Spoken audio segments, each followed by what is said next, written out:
Hai, selamat sejahtera dan salam bahagia kepada anda semua. Hari ini anda akan bersama dengan saya bagi subjek pendidikan moral untuk pembelajaran seterusnya bagi unit yang ke-9.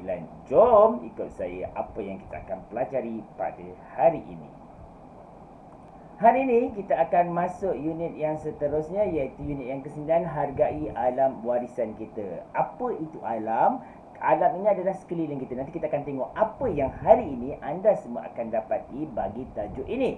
Anda adalah bagaimana yang anda kena tahu, apa yang anda kena belajar, peranan anda sebagai masyarakat dalam melindungi alam sekitar, langkah-langkah kerajaan dalam melindungi alam sekitar, sumbangan badan bukan kerajaan dalam melindungi alam sekitar, mengekspresikan perasaan apabila melibatkan diri dalam aktiviti melindungi alam sekitar. Yang ini saya akan minta anda semua lakukan eksperimentasi ini dan mengamalkan tingkah laku ke arah melindungi alam sekitar.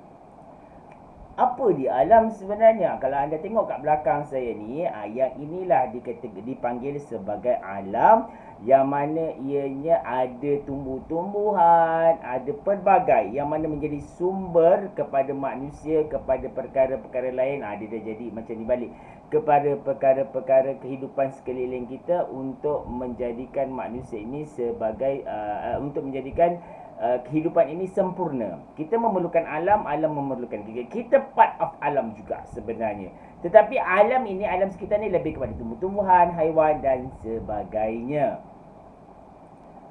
Sebelum kita teruskan kepada peranan yang mana yang ada kat atas ni, peranan anda dan masyarakat dalam melindungi alam sekitar, saya nak ceritakan kat sini bahawa alam sekitar itu adalah makhluk Tuhan. Kita sebenarnya adalah makhluk Tuhan yang berada, yang mana kita ada satu sistem. Alam sekitar ni ada satu sistem yang diperlukan untuk menjadikan ianya sempurna.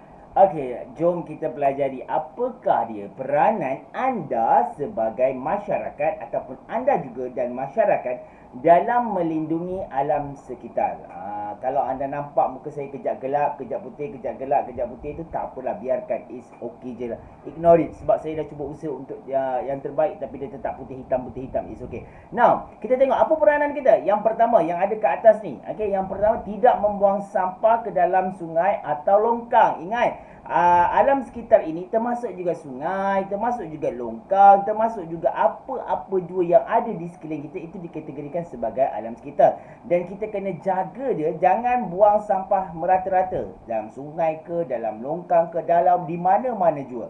Yang kedua, kita kena ada penanaman pokok. Okey, penanaman pokok untuk melestarikan alam sekitar. Yang ketiga, bergotong royong membersihkan alam sekitar. Sertanya tidak. Okey, yang ini sebelah saya ni adalah yang positif. Sebelah kiri ini adalah yang negatif. Tidak melakukan pembakaran terbuka. Bukan negatif. Maksudnya jangan buatlah pembakaran terbuka. Maksud negatif tu ayat negatif, tapi perbuatan tu mesti positif. Kerana membuat pembakaran terbuka adalah suatu perkara yang merosakkan alam. Yang seterusnya, mengamal 5R. Apa dia R tu? Rethink, repair, reuse, reduce dan recycle. Buat sesuatu perkara yang baru, rethink. Repair, perbaiki. Reuse, guna semula. Reduce, juga guna bahan terbuang. Dan recycle. Recycle ni kita jangan buang merata-rata, kita boleh guna balik benda tu. Macam tu. So 5R itu tadi. Dan yang terakhir, melaporkan kegiatan yang menjejaskan alam sekitar. Kalau kita nampak perbuatan-perbuatan yang tidak tidak baik, yang nampak buruk, kita kena laporkan pada pihak berkuasa. Dan ini adalah jabatan-jabatan kerajaan yang memainkan peranan dalam melindungi alam sekitar. Antaranya yang pertama adalah Jabatan Pelindungan Hidupan Liar dan Taman Negara, atau kita selalu dengar Perhilitan. Nama penuh dia Jabatan Pelindungan Hidupan Liar dan Taman Negara, atau dipanggil sebagai Perhilitan, yang mana ianya berfungsi untuk melindungi hidupan liar dan habitatnya, termasuk taman negara. Kalau kita tahu Taman Negara, ada Taman Negara Rompin Pahang, Taman Negara Tanjung Piai. Itu adalah taman negara yang dipelihara oleh Jabatan Perhilitan. Dalam Taman Negara ini kita tidak boleh nak usik sesuka hati pokok-pokok, tumbuh-tumbuhan dan juga haiwan-haiwan di situ. Ianya boleh disaman kerana ianya dalam bawah termaktub di bawah Akta Perlembagaan.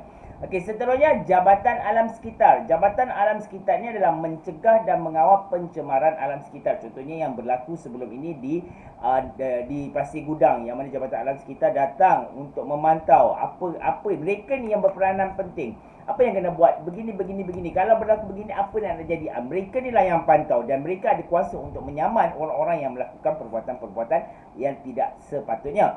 Dan yang terakhir, Jabatan Perhutanan Semenanjung Malaysia JPSM. Jabatan Perhutanan ini ada ranger, ada pekerja-pekerja ranger askar dan sebagai askar hutan, ranger hutan, Pekerja-pekerja inilah yang akan membantu untuk membantu kita dalam memelihara dan memulihara sumber-sumber hutan yang ada dalam negara kita. Okay, just ignore it kalau muka saya tiba-tiba jadi hitam putih kadang itu adalah salah satu daripada transisi yang terjadi. Okay, but just ignore it. Jadi dengar apa yang saya nak cakap sahaja. Kalau tadi kita pelajari tentang jabatan-jabatan kerajaan yang bertanggungjawab dalam melestarikan alam sekitar. Itu jabatan kerajaan, yang mana kerajaan sendiri yang mengelolakan. Tetapi ada juga jabatan-jabatan bukan kerajaan atau dipanggil sebagai NGO yang bertanggungjawab dalam memastikan untuk melestarikan alam sekitar, iaitu dia memberikan sumbangan kepada kehidupan dalam melindungi alam sekitar. Yang pertama, kalau kita tengok sebelah sana itu adalah Persatuan Pencipta Alam Malaysia, Malaysian Nature Society, mengetengahkan isu berkaitan dengan alam sekitar di Malaysia termasuklah konservasi habitat dan pendidikan alam sekitar. Okay, Persatuan Pencipta Alam Malaysia ini menggunakan lambang tenuk kerana tenuk ni adalah haiwan yang semakin pupus di dalam negara kita ni. Dia nak menjadikan ianya sebagai satu langkah pencintaan. Dan kalau awak pernah pergi ke tempat-tempat konservasi, contohnya konservasi gajah, konservasi seladang, konservasi, banyaklah konservasi yang ada dalam negara kita ini. Mereka dia di bawah Jabatan Perhutanan dan juga di bawah Jabatan Perhilitan dengan kerjasama Persatuan Pencipta Alam Malaysia. Dia membantu dalam hal ini. Dan seterusnya Sahabat Alam Malaysia, yang mana ianya meningkatkan usaha memelihara dan memulihara semua jenis hutan dan sumber asli dengan penglibatan komuniti. Kita boleh masuk sebenarnya, kalau tak percaya kita tengok imbas ke QR code tu apa SAM ni, apa dia PPAM ni, Persatuan Pencipta Alam Malaysia ni atau MNS, dia adalah sesuatu perkara yang kita kena tahu. Search imbaslah QR code yang ada ni. Dan akhir sekali adalah WWF menyedarkan orang tentang kepentingan penjagaan alam sekitar. Sekiranya sesuatu yang tak baik berlaku, contohnya berlakunya pencemaran alam sekitar atau pemusnahan alam sekitar, apakah kesan kalau ada berlakunya pembalakan tanpa terancang, berlakunya sesuatu perkara yang tidak diingini, berlakunya pembakaran terbuka, berlakunya pembangunan ataupun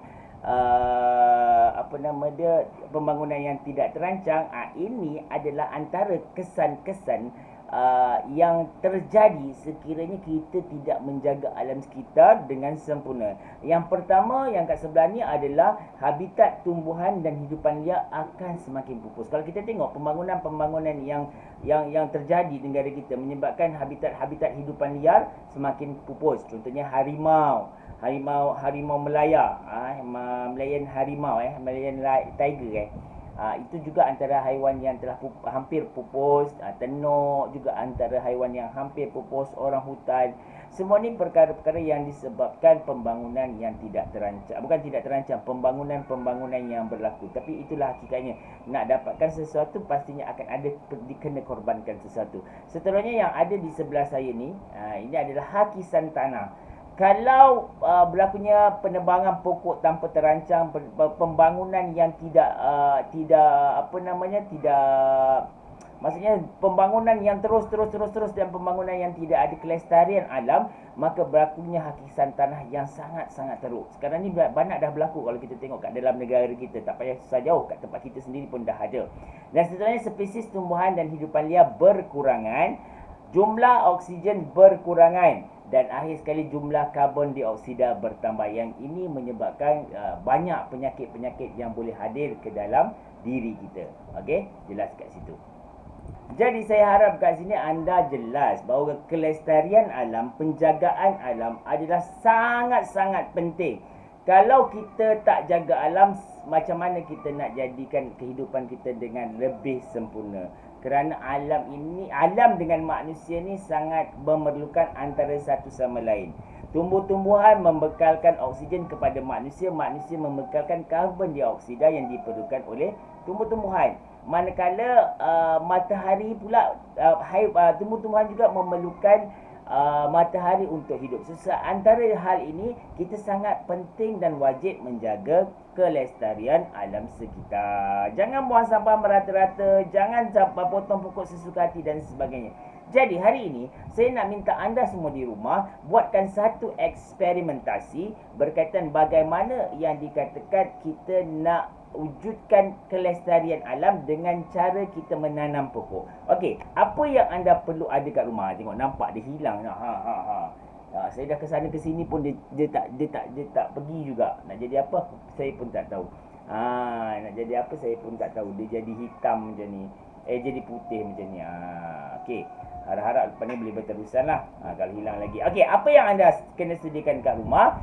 Boleh tengok dalam buku teks anda, muka surat 113 kalau tak silap saya. Apa yang anda perlukan yang di rumah? Yang pertama adalah tanah. Tanah yang perlu anda sediakan. Okey, tanah. Macam juga yang ni, botol. Botol ni, botol apa-apa. Tak kisahlah, botol mineral ke, botol apa ke, boleh diguna pakai. Yang penting ianya selamat untuk diguna pakai. Saya tak pasti kenapa cuba kita guna yang gelap sikit gambar dia kan. Okey, saya terpaksa tukar background sebab dia akan kejap hilang kejap. Okey, apa yang kedua adalah botol air, ataupun tak kisahlah air mineral ke, dan potong. Potong kalau boleh separuh. Okey, separuh ni kita boleh potong, potong separuh daripadanya. Dia tetap hilang juga. Tak tahu kenapa masalah hari ini, tapi tak apa. Okey, dan botol ni diisilah air. Dah potong, isilah air. Okey, isilah air dalam separuh ni. Awak boleh potong dalam, tak kisahlah mana-mana pun. Kalau boleh botol ni, tutup botolnya tu boleh dibuka, yang boleh buka, ataupun awak tebuk kain dan juga biji benih. Saya letakkan biji benih kacang hijau. Tak kisahlah awak nak letak biji benih apa pun, tak ada masalah. Okey, saya nak tengok benda ni, hasil benda ni minggu depan Okey, first masukkan air dalam ni. Okey, dalam botol ni. Benda ni senang, simple, macam uji kaji sains saja. Lepas tu masukkan kain ni dalam hal ni, untuk dia ni. Okey. Lepas tu celupkan ke dalam ni. Masukkan ke dalam ni. Dah tu awak masukkan tanah. Okey, masukkan tanah.